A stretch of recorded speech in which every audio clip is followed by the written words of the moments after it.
So just as a reminder, your part of fortune is where you can focus to bring harmony to your entire incarnation so that you can bring about the intent with which you took it.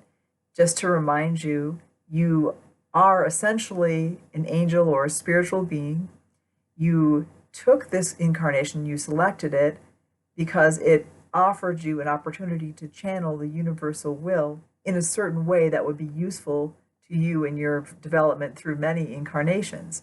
So the part of fortune aligns your sun, your moon, and your rising sign. And the sun, of course, is where your spiritual self comes through and sort of peeks through your incarnation now. And then the moon is your intuitive animal self that can nurture spirit if worked correctly. And then finally, the rising is your earth, your elements. And by making all three of those in alignment, by focusing, moving from your part of fortune, you bring about success and harmony.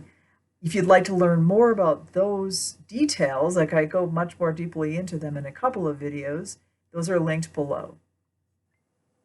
However, in this video, I'm going to talk with you specifically about your ninth house part of fortune. The ninth house has to do with essentially bringing all the knowledge that you have or all the higher values and influences that you have into a focus of a single viewpoint. Many times it's said that this house has to do with higher learning, with philosophy, religion, because what it means is basically focusing, in this case with the part of fortune, on creating for yourself your own highest worldview and moving from that. So everything that you do is more data, more sensual information, more thoughts, more feelings that are contributing to your worldview, not just based on, things that your ego wants, but really, what do you take from this as the higher lessons? What's the way for you to live based on everything that you've been through, everything you've learned, everything you've studied? Some of it may be book learning, some of it may be your life experience. Everything you have experienced and learned, synthesize those into a worldview and continue to hone that through time. Now, that can take different forms depending on many other features in your chart. Some people are literally philosophers who think and they express themselves in writing.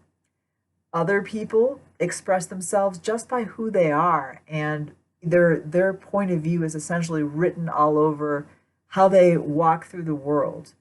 Other people may do it through music. There are so many different ways to express that viewpoint. That's up to you. That's up to the rest of your chart. But however you do it, be alert and alive to what is the higher meaning? What does this all come to in a single viewpoint or worldview or philosophy, religion, and what is your legacy? So it's kind of like taking everything and going to the pinnacle of the mountain and saying, this is my truth. That is how you are to focus yourself if your part of fortune is here in the ninth house.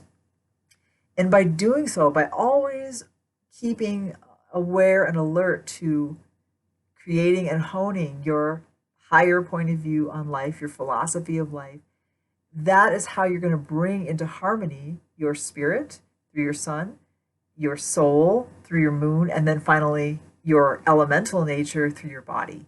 So I hope this helps you to focus so that you can basically channel the universal will in the way you intended in this incarnation.